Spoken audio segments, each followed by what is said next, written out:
কি কাটছো এটা? এটাকে কি বলে? পেঁয়াজ। পেঁয়াজ বলে? তাহলে পেঁয়াজই হবে। পিসি তুমি কি কাটছো? আমি এখানে ফ্রাইড রাইসের সবজি কাটছি।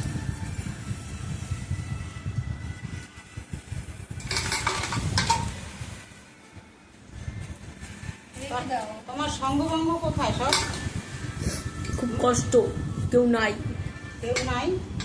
সবাই এখন ব্যস্ত, খুব ব্যস্ত। তোমার যে একটা বান্ধবী ছিল, তোমার বান্ধবী কোথায়? আমার কোনো বান্ধবী নাই। আরে সেই এদের বাড়ি আসে, মহারাজদের বাড়ি। বান্ধবী নাই তুমি। কার কথা বলবে? আরে না গো বৌদি। আরে হালকা করে বলো না। লজ্জা পাচ্ছে গো, বলতে পারো না কি হয়েছে? আরে না। ও নাকি নাইনে পড়ে মা। ও কি নাইনে পড়ে? দেখি এদিকে একটু দাও দাও দাও। এ তো টুয়ে পড়ারও লোক নেই মা, মুখ ঢেকে রেখেছে, দেখ অবস্থা। হ্যাঁ, মুখ ঢাকা।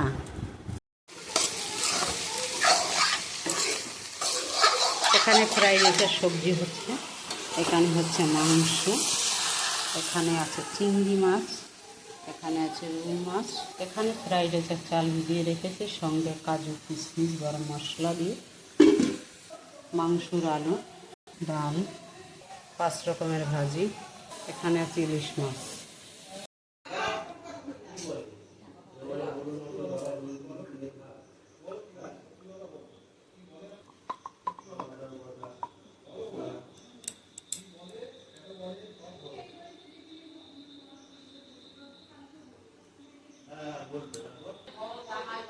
দেব লবণ,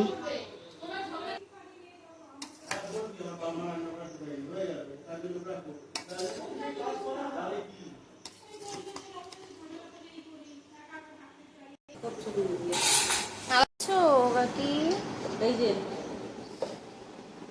ফ্রাইড ভাতের রাইস। সাথে সবজি মিলাচ্ছি। ও জামাই ষষ্ঠীর জন্য। আসলে বন্ধুরা, আমাদের জামাই ষষ্ঠী নেই, হুম, আজকে ষষ্ঠীর দিন। আমাদের বাড়ির নতুন মানে জামাই, জামাই ষষ্ঠীর নিয়ম নেই আর কি। আমাদের আর কি নিয়ম নেই, পুজো নেই, এমনি খাওয়া দাওয়া আছে। হুম, তাই একটুই সাধারণ রান্না বাড়া করেছি, এখন খেতে দেবো জামাইকে। আচ্ছা। তাই একটা আর কি, মানে একটা আর কি চিহ্ন রাখলাম ভিডিও যে আমি আজকে করেছি। শুনি মানে শুধু ভাতটা মিলিয়ে দিলেই হবে। হুম, ঠিক আছে। কেন হয়ে গেছে, এবারে দেবো এই বাটিটা করে।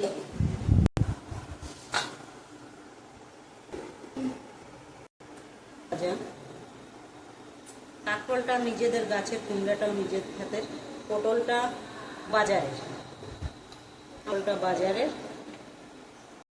এবারে আসে